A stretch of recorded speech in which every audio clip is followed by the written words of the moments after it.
Sí, me pongo muy contento. Vamos a ver Voces Anónimas, me lo había pedido. Mi hermanísima Mon, que ya sabe, que está ahí, aguerrida con que vea en el canal de YouTube, aguerrida para que vea Voces Anónimas. Que lo conozco, he visto algún que otro capítulo, reitero, pero lo que vi es porque lo vi de refilón en el canal de Dross. Nada más que eso. Y ahora quiero ver este que me ha dicho mi hermano Látigo, la historia de los sueños del inglés. Vamos a ver primero este, después vemos el que me dijiste, William, querido. Pero este es Los sueños del inglés, la historia de Almira Agustín de la temporada 1. De hace un montón. Y esto me estabas diciendo, Látigo, hermano querido, que tenía que ver algo con una letra del Garo, que lo amo tanto. Te paso a decir que Garo es lo más hermoso que hay. Y ahora nos vamos a ver este primer capitulito que comienza. ¿Alguna vez, en una vieja casona que ya no existe, un joven inglés que vino a probar suerte a Montevideo comprendió que esta no es una ciudad cualquiera? Y que en aquella esquina silenciosa del barrio sur no solo se cruzaban las calles Andes y Canelones, se cruzaban también los caminos secretos del tiempo, la muerte y las pasiones del alma humana. ¿Qué hizo una canción? Los sueños del inglés. Ay, qué mello. ¿Esto que hizo una canción? El Richard Anderson se llamaba. Hizo una canción de esto el Garo. Familia, obviamente inglesa. Llegó a fines del siglo XIX a establecerse en Buenos Aires. Mirá. Y lo enviaron a él, siendo niño todavía, a recibir una muy refinada educación en Europa. Egresó en el Bedford School, esa conocida academia fundada por Eduardo VI en el siglo XVI. Recibió la mejor educación posible. A los 18 años decidió regresar al Río de la Plata. Y algunos años después, por motivos que desconocemos, prefirió distanciarse de su familia, renunciar a la acomodada posición que ellos tenían. Y él después decide venirse a probar fortuna a Montevideo.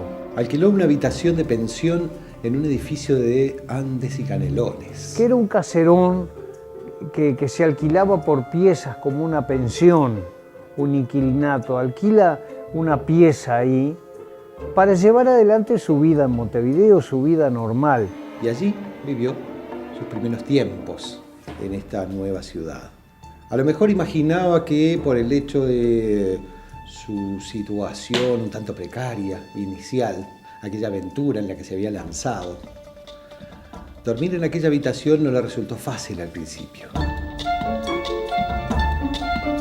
Alta producción igual tenían, ¿eh? No podía Una dormir. poetisa es Delmira Agustini. Tenía pesadillas, escuchaba ruidos, veía sombras en torno a la cama.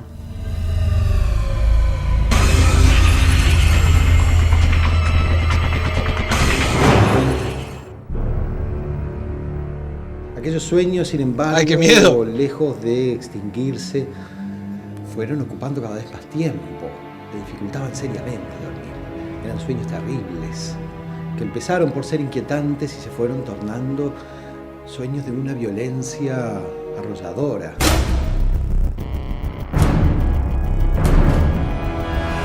Pesadillas reiteradas y reiterativas, en que le da la impresión de que le susurran al oído, ve sombras, encuentra que hay algo amenazante en aquello.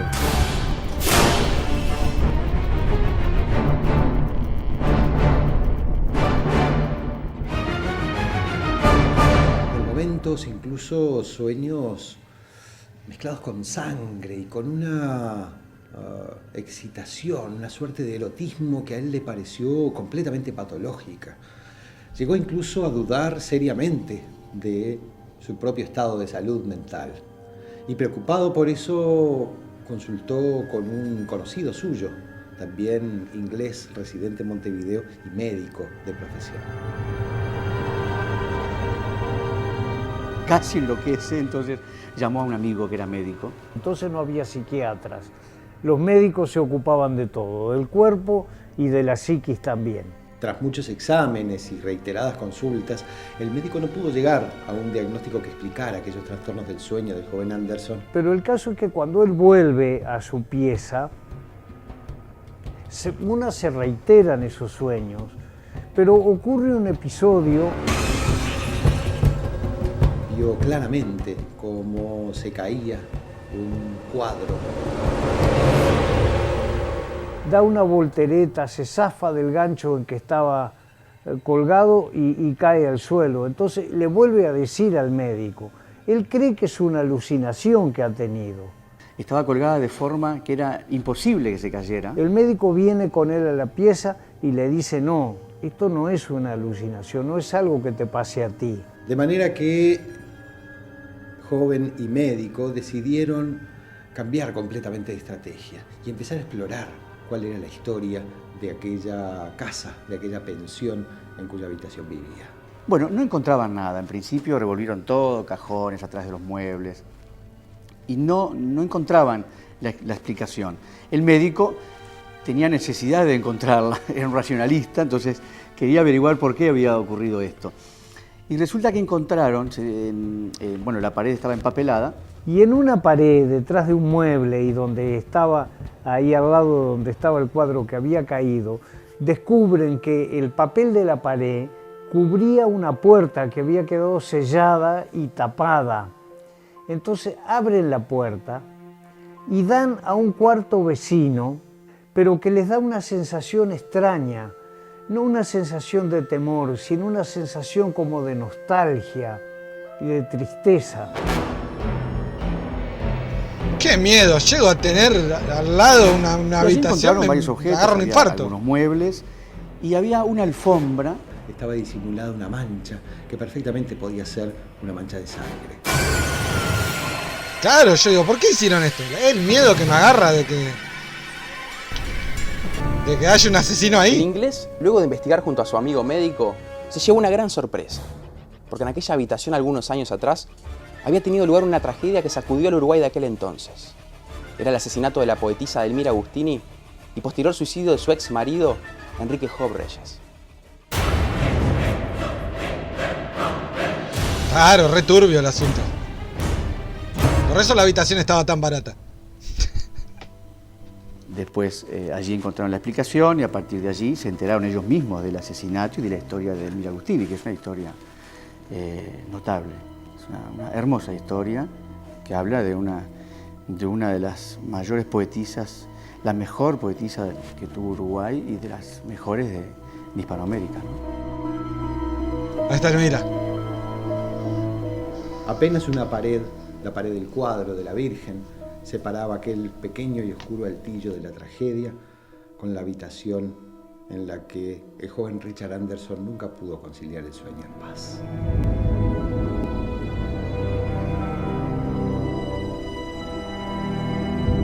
Y se enteró que ahí era donde había tenido lugar el asesinato de Delmira y el suicidio de su marido.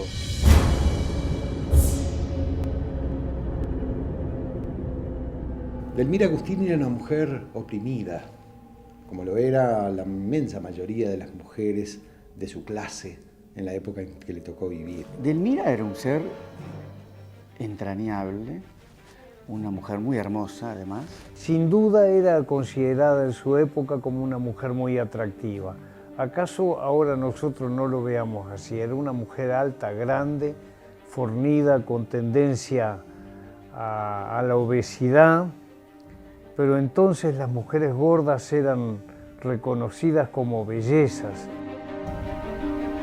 Qué locura, cómo cambió el concepto Se de dice que su madre era belleza, tremendamente autoritaria, una mujer... los estándares de belleza. La nena, le decían sus padres. Ya eso habla de algo, es decir, realmente era una mujer muy sobreprotegida por los papás. El padre era un hombre Tal cual, sumiso decirle a la y nena. callado, y la madre, María Mumford, era una madre muy sobreprotectora, celosa,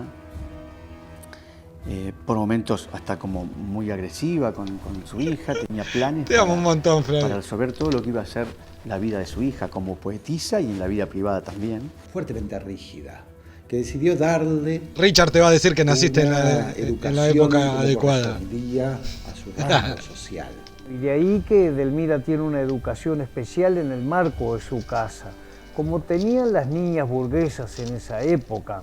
Tuvo clases de francés, de música, de pintura. El resto de su educación la tuvo mediante institutrices contratadas en su propia casa. Nunca fue a una escuela o a un liceo o a una institución fuera de allí donde pudiera tener amigos, donde pudiera cultivar sus vínculos sociales. Se cuenta además que era una mujer sorprendentemente tranquila, callada, introvertida. Nadie imaginaba por entonces que en el fondo su personalidad bullía en un deseo de expresión que solo logró verdaderamente volcarse hacia afuera cuando ella comenzó a producir poesía. Que desde los 15 años escribía unos poemas maravillosos, unos poemas muy lanzados para la época. Que además se atrevía a decir cosas, ¿no? Cosas que eran fantásticas y brutales, pero ¿quién se atrevía a decir, aún después, la noche estaba trágica y sollozante cuando tu llave de oro cantó en mi cerradura? Y su poesía no solo sorprendió, escandalizó. Tenía una carga enorme de pasión. Claro, un era erotismo para la desenfrenado, época. por momentos tortuoso. Vamos más Te amo, lejos en Flavio. la noche, vamos, donde ni un eco repercuta en mí. Como una flor nocturna, allá en la sombra, me abriré dulcemente para ti. Esta poesía en aquella época Era. era erotismo puro. Qué locura. Se casó con un señor, un caballero, un tal Job Reyes, comerciante, rematador de ganado, un católico devoto que nunca pudo entenderla. Se casaron en 1913, en agosto del año 1903. 1913, y allí acudieron todas las personalidades de la época, porque Edelmira ya era una poetisa muy reconocida. Rodó Zorrilla de San Martín, testigo de su casamiento, uno de los testigos de su casamiento. Hace 106 años, loco, qué increíble. Y este matrimonio nunca se supo muy bien, pero yo creo que en realidad fue una de esas resoluciones de María Mumford, de la madre de Edelmira. Yo no sé si usted habrá mirado alguna vez la locura cara a cara y ha luchado con ella. A mediados de octubre pienso internar mi neurosis en un sanatorio, de donde bien o mal saldré en noviembre para casarme. He resuelto arrojarme al abismo del matrimonio. No sé, tal vez me espere la felicidad. La vida es tan rara. O sea que acá Qué locura. lo que anuncia esta carta, en lo que se puede ver este trozo, es realmente una especie de insatisfacción con el matrimonio. Se le ve presionada. La vida es tan rara.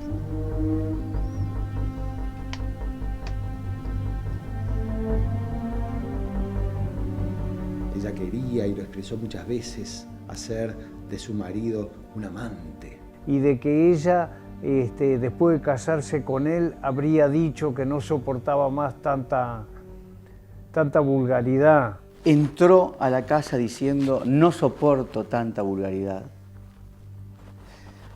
Y ya no volvió como esposa de Enrique Job Reyes, sino como amante.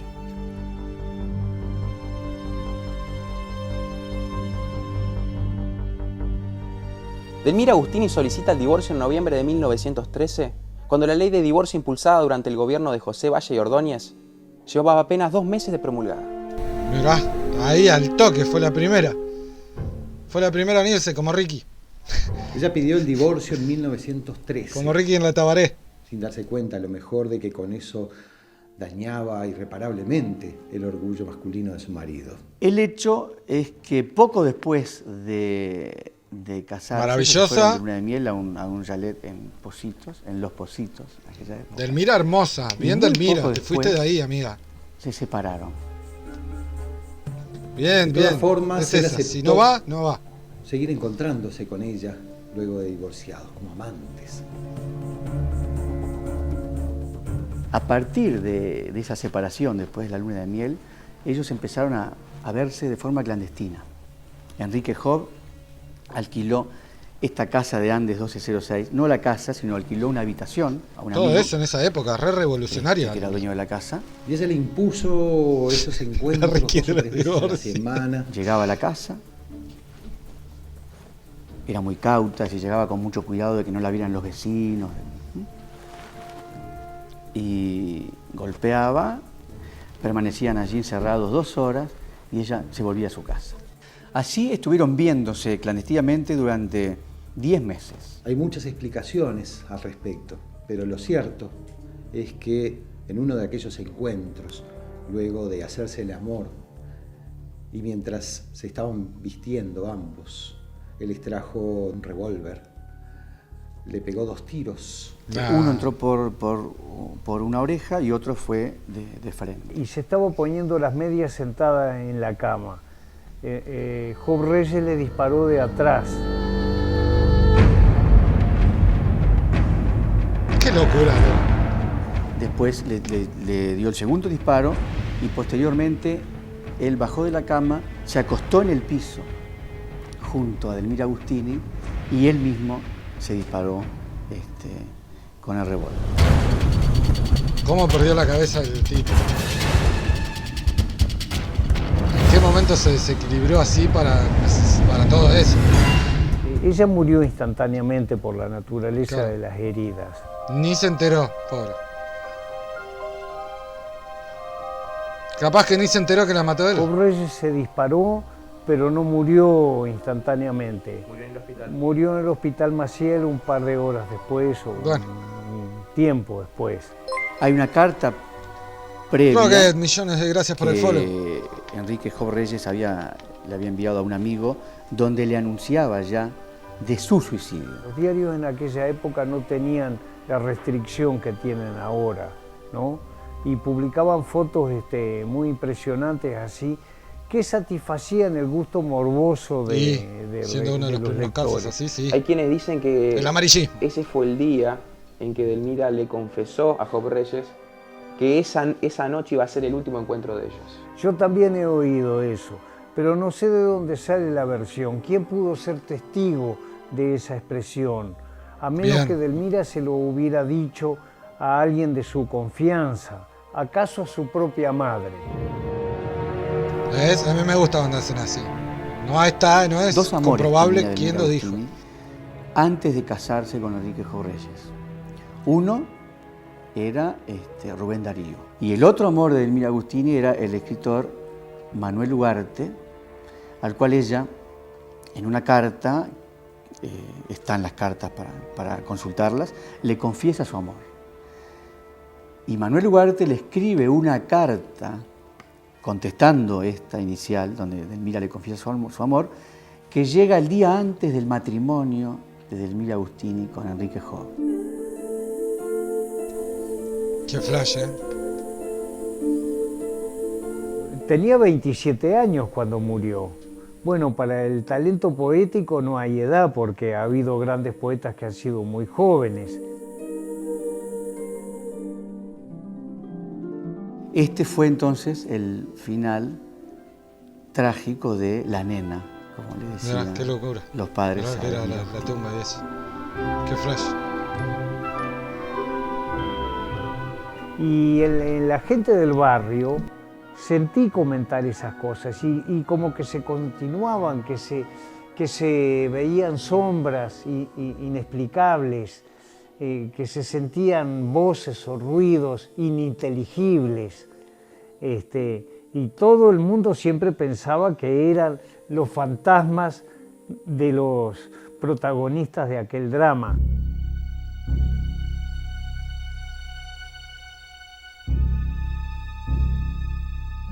¿Tenés idea cómo lo vivió la sociedad uruguaya, sobre todo lo que tiene que ver con la parte cultural de Uruguay, de haberse perdido muchos años más de poesía a través de la muerte de Delmira Agustini? Fue Sí, un sí. evento traumático para la sociedad montevideana. Una locura. Porque Delmira era una poetisa realmente conocida y consagrada ya cuando esto sucedió.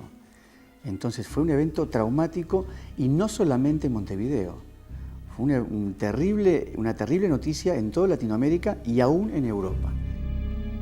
Qué locura que cerraron la habitación así, le pusieron Y la un gente, papel y la cerraron. Dijeron, vaya, ya parece fue. tener cierta necesidad de recurrir o de creer en estas cosas sorprendentes, aunque sean un poco aterradoras, porque esa magia poetiza la vida de alguna forma.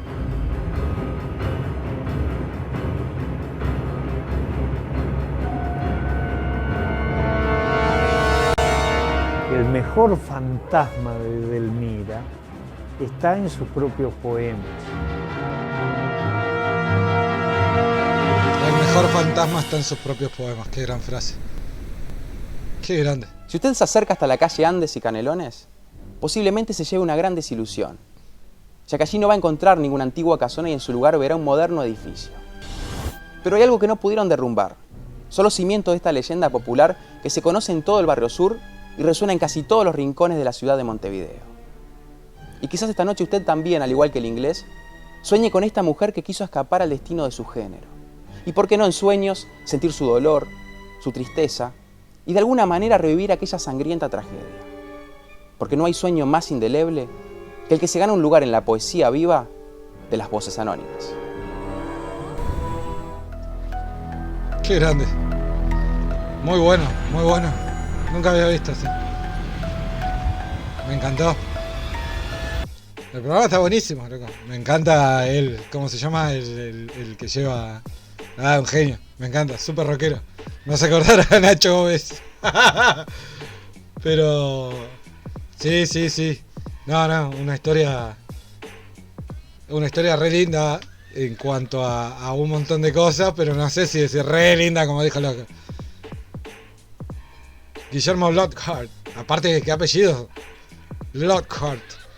¿Es el apellido de él así? Lockhart. Re loco. Ya te pasó la maldición. No, yo en realidad... Yo escucho... Hay un canal que se llama Nervous Track, que lo que hace es... un chico relata historias que le mandan paranormales. Que si bien él arma un relato maravilloso, después al final pone audios de las personas contando su experiencia. Y yo estoy acá, chico, con la luz apagada a pleno y capaz que estoy editando y me pongo eso de fondo. Ya no tengo sangre en las venas. Me gusta mucho. What is love? Baby, don't hurt me.